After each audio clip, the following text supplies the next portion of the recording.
A paz do Senhor, meu querido e amado irmão, minha querida irmã do nosso devocional Simply Pentecostal.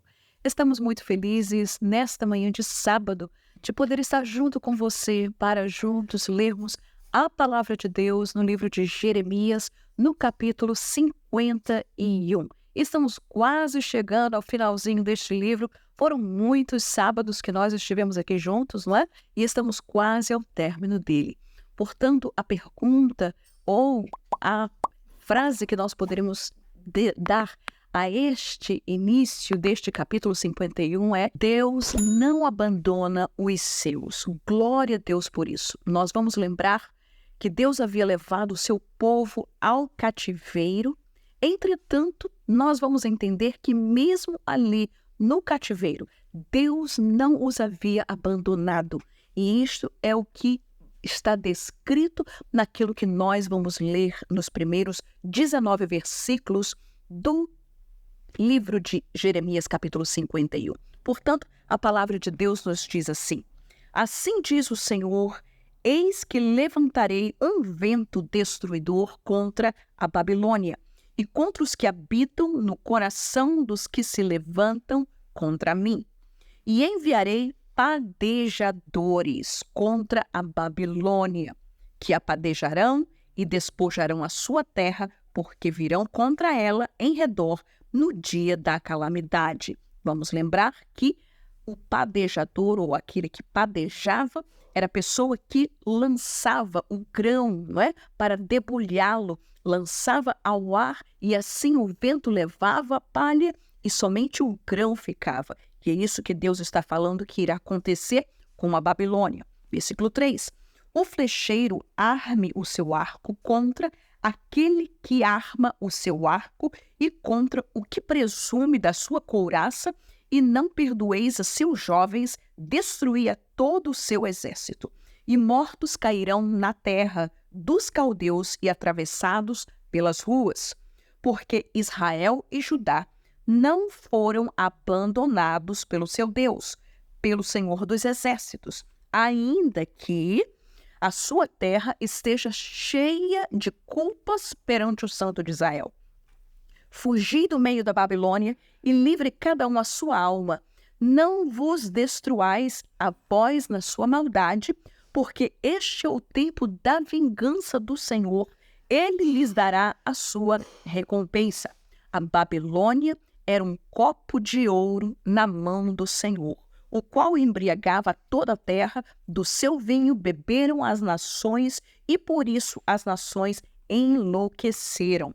Num momento caiu a Babilônia e ficou arruinada. Gemei sobre ela, tomai bálsamo para a sua dor, porventura sarará. Queríamos sarar a Babilônia, mas ela não sarou. Deixai-a e vá cada um para a sua terra, porque o seu juízo chegou até ao céu e se elevou até as mais altas nuvens. O Senhor trouxe a nossa justiça à luz. Vinde e contemos em Sião a obra do Senhor nosso Deus. Alimpai as flechas, preparai perfeitamente os escudos. O Senhor despertou o espírito dos reis da Média, porque o seu intento contra a Babilônia é para a destruir, pois esta é a vingança do Senhor, a vingança do seu templo. Vamos lembrar que a Média, ou os Medos, não é? Era um país que estava ao noroeste da Pérsia, ou seja, que estava no Planalto iraniano, que tempos mais tarde, não é? A Média e a Pérsia se juntaram e foi aquele reino que subjugou a Babilônia, o Império Medo-Persa, que o profeta Daniel também falou sobre ele. Portanto, versículo 12. Arvorai um estandarte sobre os muros de Babilônia, reforçai a guarda, colocai sentinelas e preparai as ciladas, porque o Senhor intentou e fez o que tinha dito acerca dos moradores de Babilônia. Ó tu que habitas sobre muitas águas, rica de tesouros, chegou o teu fim, à medida da tua avareza. Jurou o Senhor dos Exércitos por si mesmo, dizendo: certamente te encherei de homens como de pulgão, e eles cantarão com júbilo sobre ti. Falando sobre a invasão que haveria de haver na Babilônia. Ele fez a terra com o seu poder e ordenou o mundo com a sua sabedoria e estendeu os céus com o seu entendimento, fazendo ele ouvir a sua voz.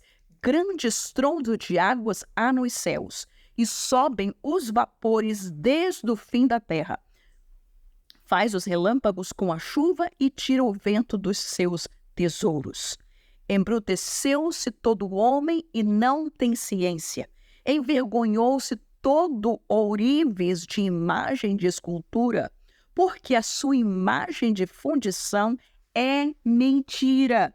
E não há espírito em nenhuma delas. Entretanto, olha aí, vaidades são e obras de enganos. No tempo em que eu as visitar, perecerão. Os deuses, essas imagens, não poderiam fazer nada em favor daquele povo da Babilônia quando Deus os visitasse. Entretanto, olha a diferença aí no versículo 19 que nós fechamos. Não é semelhante a estes, ou seja, a essas pessoas, a estes embrutecidos, a estas pessoas que fazem imagem de fundição. Não é semelhante a estes a porção de Jacó, porque ele é o Criador de todas as coisas, e Israel é a tribo da sua herança. O Senhor dos Exércitos é o seu nome. Aleluia! Quando nós olhamos essa porção da Escritura Sagrada que nós acabamos de ler, nós vemos esta linda beleza sobre a diferença que Deus ele faz entre os seus e entre aqueles que não o servem, aqueles que servem a outros deuses ou as imagens que, como diz a palavra de Deus, que são mentiras. Entretanto, a Bíblia nos diz que o Senhor, apesar de castigar o seu povo por causa do seu pecado, ele foi muito claro no versículo 5, não é? E no versículo 9, dizendo que ele não abandonaria o seu povo. E, meus queridos, esta é uma pergunta, e isso é algo que muitas pessoas fazem e falam e perguntam. Muitas vezes as pessoas dizem que Deus ele é insensível, que Deus ele não se importa, que Deus ele está longe, que Deus ele não ama a eles ou a minha pessoa. E eles perguntam onde está Deus quando as coisas ruins acontecem?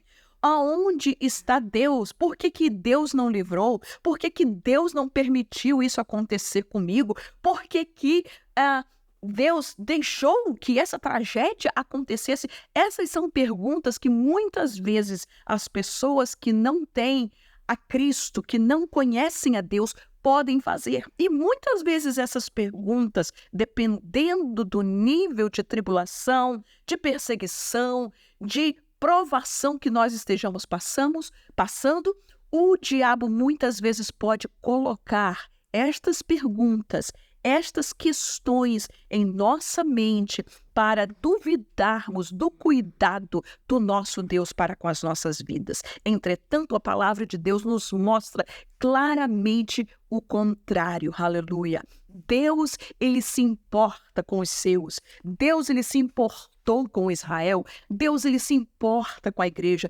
Deus, ele se importa com você. Aleluia! Por quê, meus queridos? Porque nós fomos comprados pelo sangue de Cristo Jesus. Nós hoje somos não apenas criaturas que nascemos e andamos neste mundo, mas nós fomos comprados pelo preço de Cristo e nós fomos feitos filhos de Deus, aqueles que atendem, aqueles que creram no seu nome. Portanto, nós vamos ver que a Bíblia Sagrada, ela prova em várias escrituras exatamente o contrário do que a mente humana possa perguntar sobre ou acerca de Deus em suas perguntas ou em suas indagações. Nós vamos ver que Deus ele amou de tal maneira, e não foi somente aqueles que eram bons, aqueles que eram crentes, não, porque todos nós, a Bíblia fala de que o mundo, toda a humanidade foi encerrada debaixo do pecado para que ele pudesse usar de misericórdia para com todos. E por isso a Bíblia nos diz em João 3,16, porque Deus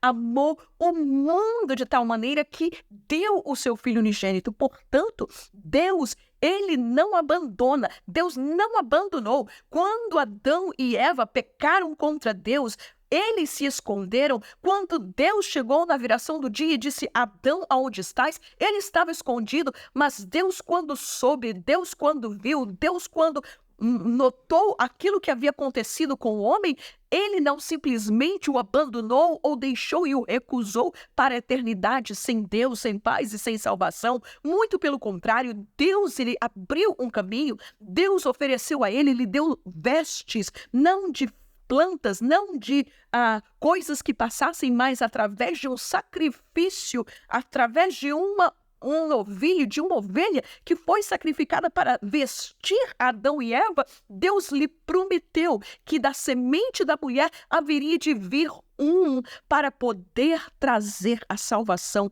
ao homem. Por quê? Porque Deus, ele não abandona, porque Deus, ele ama, porque Deus, ele toma conta, aleluia. Deus, ele se importa. E não somente isso, nós vamos ver que Deus foi aquele que abriu o caminho da reconciliação através de Cristo Jesus. Nós vamos lembrar que quando o véu do templo, ele se rasgou de alto a baixo, dando acesso, livre acesso, não somente a uma nação, a um povo, a um clérigo ou a uma liderança religiosa. Não, Deus, ele abriu, e nós, pelo sangue de Cristo Jesus, temos acesso livre para poder encontrar-nos de volta com o Pai. Não somente isso, ele não somente buscou, ele abriu o caminho, aleluia. Israel havia pecado, mas Deus foi lá e estava cuidando deles ainda. Mesmo assim, o exílio da Babilônia foi uma prova do amor de Deus para poder salvar e tirar o seu povo daquela escravatura de ídolos que eles estavam envolvidos nela, aleluia. Isaías nos diz, capítulo 49, versículo 15, pode uma mãe esquecer-se do seu filho que cria, ou seja, do seu filho que mama? Ele disse, ainda que ela possa se esquecer, eu, todavia, não me esquecerei de ti. Aleluia. Nós vamos ver em 2 Timóteo 2:13, que ele diz, olha, se nós formos infiéis, Deus, ele permanece fiel, não pode negar-se a si mesmo. Assim, meus queridos e amados irmãos, nós entendemos que a Babilônia foi castigada por Deus. O juízo caiu sobre ela e nós vamos dar continuidade ainda a este capítulo 51, porque fala ainda, continua falando sobre esse grande juízo que caiu sobre a Babilônia. Entretanto, nós vamos ver que Deus em tudo isso estava olhando para Israel, estava olhando para aqueles que estavam no cativeiro, e quando a oportunidade chegou, Deus os voltou a levar para a sua terra e fez aquilo que hoje nós vemos o que é Israel. Por causa disso, nós entendemos. Lamentações, e eu quero terminar esta minha meditação no dia de hoje, mostrando e dizendo sobre essa grande misericórdia do Senhor sobre as nossas vidas. Lamentações 3:22 diz assim, as misericórdias do Senhor são a causa de não sermos consumidos, porque as suas misericórdias não têm fim. As pessoas podem continuar perguntando, e por que tudo isso acontece? Por que tanta desgraça? Por que tantas coisas acontecem? Lamentações, capítulo 3, versículo 39, nos diz a resposta desta pergunta. De que se queixa, pois, o homem vivente? Queixe-se cada um dos seus pecados. A razão que tudo isso acontece é a culpa do próprio pecado do ser humano. Entretanto, nós entendemos que aqueles que um dia reconheceram, chegaram-se a Deus, receberam a Cristo Jesus, têm um relacionamento com Deus. Assim como aconteceu com Israel, acontece conosco nos dias de hoje. Os vendavais pode as enchentes, pode acontecer tantas coisas, mas Deus não tem abandonado o seu povo. Ele cuida de você, Ele cuida de mim, porque o nosso Deus, Ele é soberano, Ele é o Criador, aleluia, e Ele toma conta, Ele ama aqueles que vieram até Ele, e a Bíblia fala de que nós estamos sobre suas mãos, amém? Assim que o Senhor Jesus possa te abençoar poderosamente neste fim de semana e que tenha um feliz culto juntamente com toda a sua família, para a glória do nome do Senhor Jesus, e nos vemos segunda-feira com a nossa irmã Manuela no nosso devocional Simply Pentecostal.